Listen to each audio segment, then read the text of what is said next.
สบายดีสวัสดี FC เบิร์ดสุขูสุขคนเนาะบ่ว่าสิอยู่ในและกระต่างประเทศเด้อพี่น้องมาพบมาพอกัน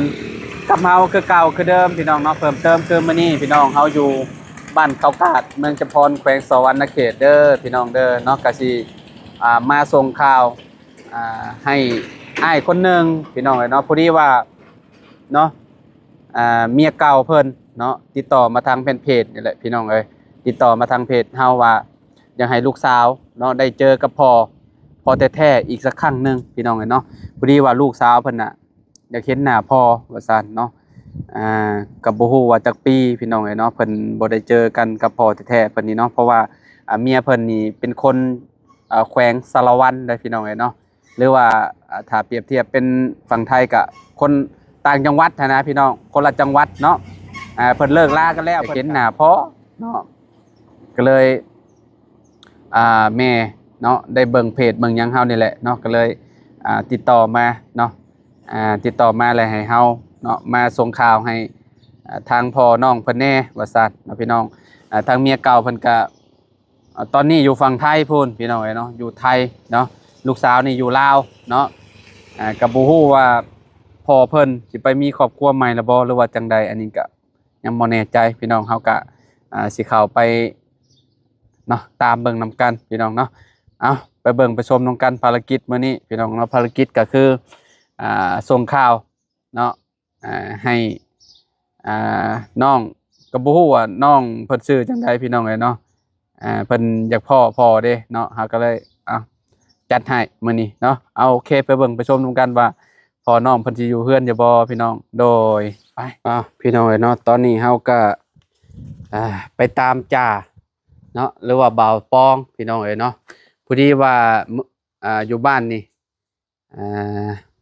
เพิ่นสิฮู้จักพี่น้องเอ้ยเนาะเพิ่นสิฮู้จักเบิดว่าเป็นไผพี่น้องเอ้ยเนาะทั้งหมู่เฮาเองนี่แหละเนาะหมู่ร่วมงานตะกี้แต่ก่อนตอนอยู่เมืองไทยพุ่นแหละพี่น้องเฮาก็เคยมาถ่ายสวนหม่อมๆหมู่ๆเพิ่นอยู่เนาะพอมาถามเพิ่นก็โยสบายดีเพื่อนสบายดีบ่ได้พ้อกันโดนเนาะแม่นๆขออนุญาตแน่เนาะโดยถามไปถามมาเพราะว่าเป็นพี่น้องเขาเองนี่แหละเป็นพี่น้องเจ้าเองบ่แม่นป๊าตุสพี่น้องเอ้ยเนาะกับดีแหละจะบ่ได้ไปตามใครเนาะแม่นมาก็มาถามถึกคนเลยพี่น้องเอ้ยเนาะเพราะว่าสิตั้งใจมาหาเบาปองเลยได้พี่น้องเอ้ยเนาะสิมาถามเพิ่นเนาะสิถามนี่แหละคนมิมชื่อมิมเนาะแม่นพี่น้องเนาะชื่อพ่อมิมเพิ่นน่ะชื่อมิมครับเพิ่นเมื่ออยู่บ้านนั้นบ้านพ่อเพิ่นตัวนั้นบ้านดงน้อยนะแต่ว่าเฮือนกกเฮือนเข้าเพิ่นน่ะอยู่นี้อยู่บ้านเขากาดนี้นะเอาตอนนี้เราเด้เราไปใส่เราอยู่เมื่ออยู่บ้านดงน้อยตอนนี้อยู่ดงน้อยตอนนี้นะแต่ว่าเฮือนกกเฮือนเข้าเพิ่นนี่อันนี้โอ้เฮือนเพิ่นน่ะอยู่นี้ใหญ่อยู่นี้ใหญ่อยู่นี้เกิดอยู่นี้เจ้าเคยเห็นบ่เมียเราฮะเมียเราอยู่สารวัตรเคยบ่ก็เคยก็สิชื่อบ่อยากได้แหละมันดนเลยแม่ดนแหละแต่หึงแหละเออแต่ว่าเพิ่นก็เคยมาอยู่ลูกเพิ่นก็เคยมาอยู่แม่นบ่แม่นเพิ่นก็มาอยู่นี่แหละนี่เพิ่นน่าสิจื้อได้บ่เพิ่นยังน้อยเนาะคนน้อยน่ะตอนนั้นยังน้อยๆนึงติคนน้อยยังน้อยๆอยู่มาอยู่นี่เพิ่นก็เคยมาเพิ่นเลิกลากันแล้วเพิ่นก็คือแบบพาลูกเพิ่นกลับเมืองอยู่พุ่นเนาะแม่นกลับเมืองอยู่แขวงสารวัตรอยู่สารวัตรเนาะก็ถูก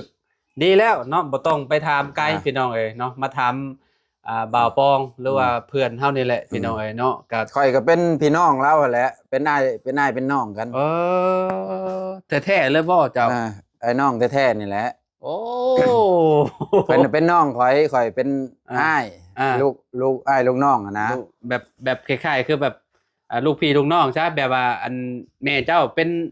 เอื้อยใช่เนาะแม่นพี่น้องเอ้ยเนาะเพิ่นไปอยู่พุ่นเนาะแม่นไปอยู่บ้านจะมีเฟซแล้วบ่ซะมีเฟซเราก็มีนี่แหละเบิ่งเฟซเราก็มีนี่เบิ่งเขาสิแอดเข้าไปเจ้ามีแต่แชทละออนอยู่บ่ตอนนี้บ่จ้านอนแล้วบอกเราแน่หั่น ให้เราหับขอเป็นเพื่อนแหน่ อ่า บางคนสิพี่น้องเอ้ยเนาะสิแอดเฟซเราไปก่อนเนาะให้เราอืตอนนี้เพิ่นอยู่บ้านเลยบ่เดี๋ยวนี้นะบ่าวจ้าหรือว่าจั แม่ ง น ได๋ แม่นเพิ่นอยู่บ้านอยู่บ้านน้องน้อยเพิ่นไปเฮ็ดเวียกอยู่เชโนตอนนี้เพิ่นยังบ่ได้มาบ้าน อืมเอาพิมพ์ดูจ้ะเอาพี่น้องเอ้ยเนาะตอนนี้ก็ขอไปเป็นเพื่อนพ่อน้องเพิ่นแล้วพี่น้องเอ้ยเนาะก็บ่ฮู้ว่าเพิ่นสิดีใจส่ำใดเนาะได้คุยกับพ่อเนาะคือปิดออนละบาดนี้เบิ่งโทรก่อน ใบมอนสบายดีเด้อสบายดีเด้ออ้ายเด้อสบายดีน้องใบหม่อนบ่ ใบมอนใหญ่เป็นสาวแล้ว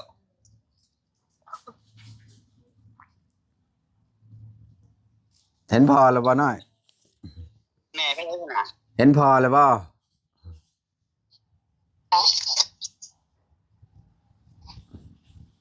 แม่ไปใช้เหี่ยวคือบ่เอาเข้ามาคือบ่เห็นแม่ก็อีกเพชรหนึงอะ เอ้าเฟซตอนนั้นบ่ได้เป็นเพื่อนกันก็ยาแล้วเราลมกับลูกแล้วก็อารมณ์ก็ เอาเบอร์เอาหยังขอมาไว้เด้อลูกตัวอยากขึ้นมา ลมกันแล้วเด้อ ตัวอยู่กับไผสนาอยู่เพื่อนน่ะ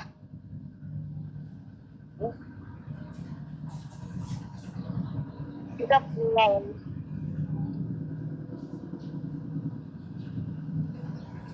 เสร็จบอกงามถามหาอยู่เบอร์โตนั่นแหละก็ติดต่อนำมัน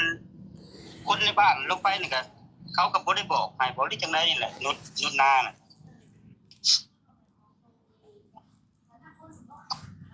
มึงได้ต้องถึงมาก่อนนะ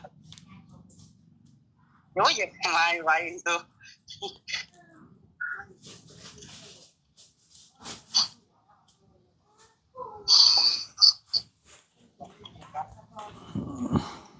มันก็คือถุงยาเพิ่นแหละนี่นะเบิ่งซุกินเทศของเย็นยังของเย็นเพิ่นนี่น่ะ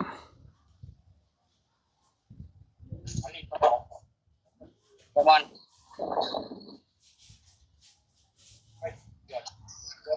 ยังเขาเย็นก็อยู่คุณนะเขาเดี๋ยวจะดูดูพอยังอยู่พี่ก็ถามน้องไปถามน้องผู้ใหญ่ก็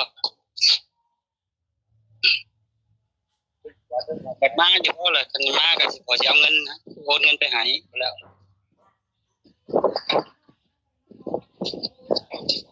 หาวันหยุดวันยังหยุดไปเขาเงียนเลย อืม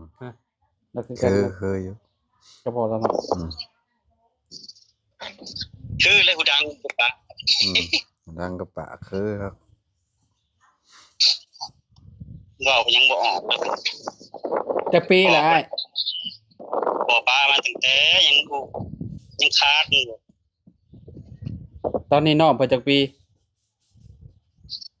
ที่ประมาณ16 17 16ปีนี่แหละ เฮ้ยแม่นบ่ 16ปีฮะ ฮอดแล้วติ16 พอด เราว่า13เราอ่ะ ก็เพราะว่าปี54เด้เกิดปี54บ่แม่นแม่นแหละปี54แหละปีน้ำท่วมนะปีน้ำท่วมไม่ใช่ เบิ่ง ปีนั้นนั่นแหละ บ่จ้ะโทรศัพท์มาดู54บ่เอ้าอ๋อน้ำท่วมบ่เจ้าเลิกกับเมียเจ้า น้ำท่วมหลังน้ำท่วมเลยก็มาได้พากันมาบ้านพากัน ลู มาก บ้าน ลูกเจ้าคลอดปี54เนาะ แม่นปี54 โอ้ได้ผมดูว่าจ้ะจะมองปู่ซ้ำ ตกเลข ตกเลข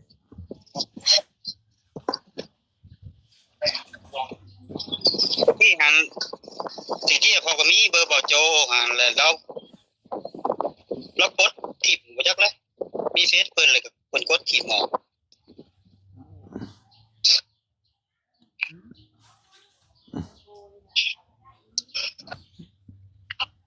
คือพ่อได้อยู่บ่น้อย โอ้ได้15ปีเด้ อืม 14 15เลย ประมาณ16นะ 15ยังบ่เต็มเนาะ เดือนใดแต่คลอดน่ะ เดือน เนาะมาได้ป่ะ ชื่อ บ่ บ่ได้ ให้เจ้า ชื่ เนี่ อย ได้ บ่จ้ามันเป็นให้ข่อยน่ะ ห้อยไปหอดไว้แท้จะน้อยจะน้อยกำลังออก YouTube อยู่นี่อืม คะแนนว่าตรงมาคะแนนว่าสิมาหาพ่อกันบัดโตน่ะก็ตัวที่ต่อมาเลยขอเอาเงินให้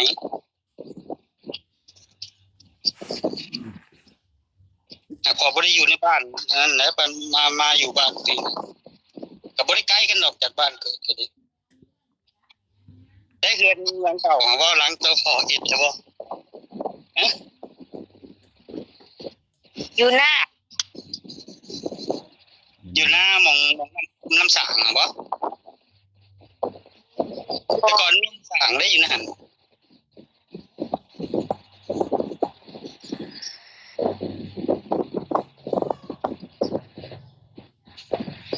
นี่ฮะก็ผ่านไปนี่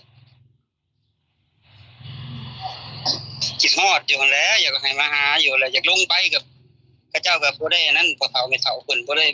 ป้อมเพิ่นพวกนั้นได้เพิ่นกีดกันไว้ก็เลยบ่ได้ลงไปแล้ว ลงไปแต่น้องเพิ่นน้องตัวเสียนะมีน้องผู้ชายผู้หนึงพอได้บ่เฮิงก็ตายเลยก็พอก็ลงไปแต่ตอนนั้นแหละแต่ก็บ่ได้ลงไปอีกเลยบัดนี้มีเงินมีหยังก็ลงไปก็บ่กล้าเข้าไปแล้วมันพอเฒ่าไม่เฒ่าเพิ่นก็บ่เห็นมีบ่พร้อมเลยก็บ่ได้ลงไปหาคิดฮอดก็เฮ็ดได้ว่าจนเป็นบ้าเป็นงัวหยังอยู่แล้วตอนนั้นก็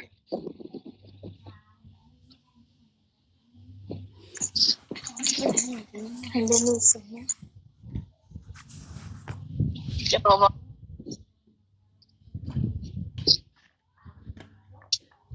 นั่นคือปิดกล่อง เอาเพิ่นไป ก เล ด ยว างจับมาแล้วก็บ่ได้เว้านำเลย จะมีเดียว เพิ่นยังอันนั้นเด้เพิ่นยังตกใจอยู่เด้เพราะว่าเพิ่นบ่ได้เห็นเจ้าแต่โดนล่ะ โอ้ป้ามาตั้งแต่คาดนะฮักก็คาดนี่แหละ อืมเมียเก่าเจ้าหั่นแหละไอ้ก็คือแม่น้องเพิ่นนั่นแหละอันทักมาทางเพจข่อยว่าอยากให้ข่อยมาส่งข่าวให้เจ้าแน่ว่าลูกเจ้าน้องหยังก่อลูกเจ้า ใบหม่อน น้องใบมอนว่าอยากเห็นหน้าพ่อว่าซั่น คะแนนว่าติดต่อได้อยู่ยังได้ก็อยากติดต่ออยู่แล้วสิคะแนนว่าอยากลงมาสิโอนเงินไปให้เพิ่นว่า บ่ยากดอกมี Facebook กันแหละมีแต่คอยสิส่ง Facebook เพิ่นให้เจ้าแล้วก็ให้เจ้าไปลมกันกับเพิ่นเด้อ เออ อืมก็มีแต่ซ้ำนี้แหละภารกิจข่อยก็แล้วแหละมีแต่ข่อยสิส่งเฟซส่งหยังให้เจ้าไปคุยกันเองเด้อบัดนี้เด้อ ขอบใจหลายๆเด้อที่ โอเคโดย ตามหาอยู่ก็ยากได้ผู้มื้อนี่ก็ อืม ตัวเองก็บ่สะดวก อืม แม่ก็ปานนั้นนะ อืม ผมขอบใจหลายๆเดี๋ยวจะปลอมเด้อ โอเค เจ้าเดี๋ยวพอกันได้โดยโอเค มันจะชมเฟซ เนี่ยเนาะแล้วเลยภารกิจเรียบร้อยเลยบ่ยากเนาะพี่น้องเอ้ยเนาะตอนนี้ก็น้องเพิ่นก็ลมกระเพาะได้หน่อยนึงพี่น้องเอ้ยตอนกูว่าแล้วเนาะคนบ่ได้พ้อกันแต่โดนเนาะจ้าเนาะ แม่น บ่ได้พ้อกันตั้งว่า14 15ปีเนาะคือ เจ้า เจ้า พ่อกับลูกมากับพ่อกัน คือเจ้าก็สิลมอยู่บ่สมมุติว่าพ่อสมมุติว่าเจ้ามีลูกซะเอ้า มันก็อยากจื้อบ่ได้แหละ เฮาบัดแต่ยังน้อยเนาะ อืม แต่ใหญ่มาบาดนี้ อืม 14 15ปี แบบว่าความผูกพันมันก็บ่ได้มีติเนาะแต่ว่าแบบสายเลือดเห็นเอาได้เนาะว่าจ้าเนาะ ใหญ่มาบ่เห็นพ่อก็ถามมาพ่อแหละ แม่น เป็นได้ อย่าคู่ว่าพ่อเป็นตายรายดีจังใดยังมีชีวิตอยู่บ่หยังนะพี่น้องเอ้ยเนาะ แม่น ตอนนี้น้องเพิ่นก็ฮู้แล้วเนาะ หน้าตาพ่อเป็นแบบใด ได้คุยกันเรียบร้อยแล้ว คุยกันเรียบร้อยแล้วพี่น้องเอ้ยเนาะมีแต่สิส่งเฟซอิหยังให้ลาวหั่นแหละเนาะให้เราไปรวมกับลูกเราเนาะว่าจ้าเนาะ แม่น ตอนนี้เรียบร้อยแล้วพี่น้องเอ้ยเนาะจุ่มเฮาก็สิขอโตวแล้วเนาะ อยู่ดีมีแฮง FC ขอบคุณหลายๆที่ให้มารับชมเด้อพี่น้องเด้อเอาไปแล้วสบายดีพบกันใหม่พี่น้องโดย